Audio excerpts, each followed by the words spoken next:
Quand vous envoyez une énergie d'amour à quelqu'un pour qu'il se sente aimé, vous lui donnez de l'amour, cette énergie le touche, elle le change.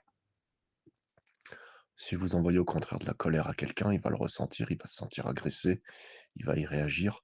Ainsi, n'importe quelle situation avec quelqu'un, vous pouvez la changer avec vos énergies positives ou bien avec vos énergies négatives, pour obtenir un changement dans la situation. C'est un apprentissage que vous devez connaître. Maintenant, là où va la pensée, là aussi va l'énergie.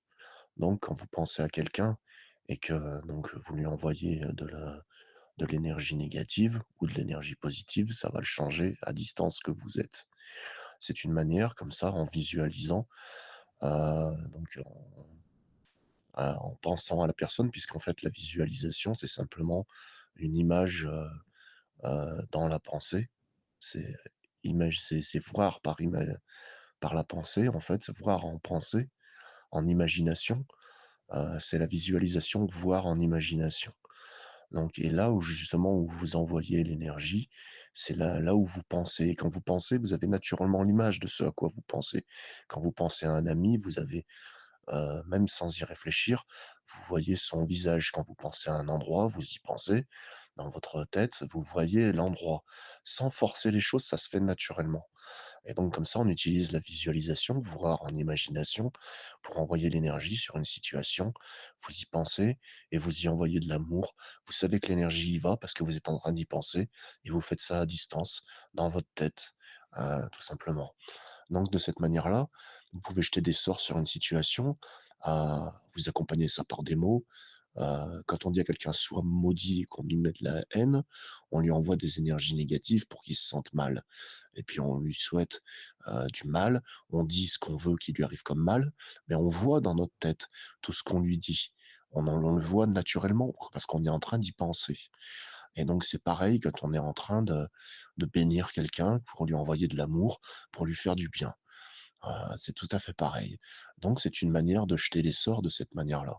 Maintenant avec la baguette magique, effectivement, on peut visualiser quelque chose et envoyer l'énergie positive. On visualise, on voit, on met l'énergie dans notre baguette et on visualise la situation et avec la baguette, on produit le changement. On peut le faire avec les mains sans baguette, on peut le faire avec la baguette. C'est, heu, c'est une manière en fait de faire les choses. Heu, donc en fait, ça dépend de notre visualisation dans notre tête.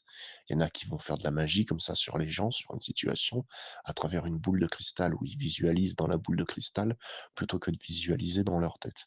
Il y a de multiples façons comme ça de jeter des sorts aux gens. Donc en fait, un sort, c'est une bénédiction ou une malédiction. C'est une direction qu'on donne à une chose, à un événement, à une personne, à une situation et donc en fait, c'est ni plus ni moins que ça. C'est, le fond de la magie, de manipulation sur les choses et sur les gens et sur les situations et sur la vie, sur le monde. Donc on peut jeter des sorts comme ça, de cette manière-là. Donc il y a de nombreuses méthodes pour, l'utilisation de, bah, la baguette, je vous l'ai dit, ça on apprend à l'utiliser avec le temps. Mais la baguette, c'est pour envoyer l'énergie. De la même manière, quand on veut créer un cercle, on utilise plus régulièrement, plus, couramment, la dague magique ou le couteau magique ou ce qu'on appelle un atamé. Donc, on désigne l'endroit où on veut que l'énergie aille avec notre, atamé. On visualise le cercle qu'on est en train de faire. On envoie l'énergie avec l'atamé et on visualise en même temps, quand on pointe l'énergie, que l'énergie y va et on indique: «L'énergie va là» et elle fait un cercle et on le fait le cercle et on se fait notre coquille de protection en la désignant avec l'atamé, tout simplement. Avec la baguette, on envoie une bénédiction et on visualise notre baguette qui diffuse l'énergie, qui l'envoie sur l'endroit et qui change les choses avec amour, bienveillance, bien entendu, quand on fait de la magie blanche ou ceux qui font de la magie noire avec méchanceté et malveillance. C'est pas plus compliqué que ça. En fait, à la base, tout part de votre cœur, si vous voulez faire du bien ou si vous voulez faire du mal. C'est pour ça que les Chinois disent: «C'est l'intention qui dirige l'énergie» et en fait, Dans cette phrase, c'est l'intention qui dirige l'énergie.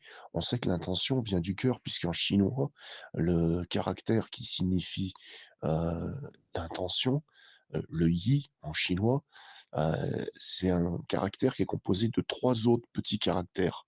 En bas, il y a le cœur, il y a le rayonnement au-dessus et il y a le troisième caractère, je ne sais plus ce que c'est, mais il me semble que oui, c'est bien ça. Et il y a l'image sur le site web, vous pouvez regarder dans le travail avec l'énergie. Il y a l'image, donc c'est l'idée que avec l'intention, on fait rayonner l'énergie jusqu'à l'extérieur, jusqu'au loin, jusque là où on veut, à la surface du corps si on veut. Ça, c'est l'aura. L'aura qui brille autour de vous, c'est une extension de votre énergie qui s'étend, naturellement au-delà de votre corps. C'est parce qu'on bouille d'énergie, nous, on bouillonne d'énergie, nous les humains. Et puis les animaux aussi, et les plantes et les arbres, on a une aura, parce qu'on a une énergie qui est forte et qui s'étend au-delà de notre corps. Mais tout ça, en fait, ça part du cœur. Si on est de bonne humeur, on a une belle aura. Si on est de mauvaise humeur, on a une aura qui est plutôt vilaine. Donc il faut veiller à ses intentions, veiller à son cœur et veiller à ses pensées. Parce qu'en fait, c'est même pas la pensée, c'est le cœur qu'il faut veiller dessus. Parce que si on se sent bien, on a naturellement des pensées qui sont heureuses, qui sont bonnes, qui sont bienveillantes. Et on est libre de penser ce qu'on veut. Donc il faut veiller avant tout à son cœur. Et là, on peut jeter des sorts, on peut bénir les autres, et vous vous rendrez compte que dans la période où vous ignoriez les pratiques magiques, vous bénissiez parfois des gens, ou peut-être parfois en avez-vous maudit, sans savoir que c'était ce que vous faisiez. Parce qu'en fait, on fait ça naturellement entre les êtres humains, on s'échange des énergies dans nos interactions humaines, dans nos relations, on s'échange des énergies, comme de l'amour, ou comme de la colère, ou autre chose. On peut rajouter aussi qu'il y a le concours des divinités.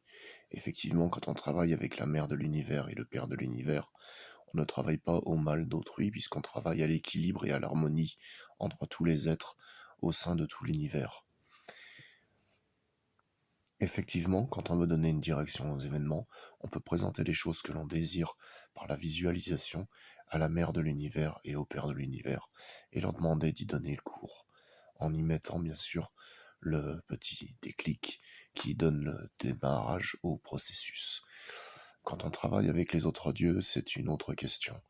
On en vient plus facilement à être le véhicule de leur volonté et donc à subir leur volonté au-delà de ce que nous aurions souhaité. Et bien sûr, les choses peuvent aller à des maux, à un mal bien plus grand que celui qu'on aurait souhaité, et des déséquilibres, des manières de voir les choses arriver comme on aurait souhaité qu'elles n'arrivent pas. Ceci étant dit, nous conclurons cette vidéo en souhaitant à chacun de bonnes et heureuses aventures dans le bien pour autrui et non pour le mal, de préférence en travaillant avec notre mère qui ne nous veut que du bien, la mère de l'univers, avec laquelle nous pouvons commencer notre quête. Celle de la Wicca est toujours une quête vers le positif, le bien pour autrui. Par conséquent, vous comprendrez que les exemples de malédictions qui ont été donnés n'ont été donnés que parce que c'est quelque chose qui est du naturel pour la plupart des êtres qui s'intéressent à la sorcellerie au plus souvent. Par conséquent, il était plus qu'approprié de leur éclaircir les idées sur le propos que nous voulions tenir dans une démarche plutôt de rester dans le côté pratique et non sur des principes philosophiques. Belle journée à tous.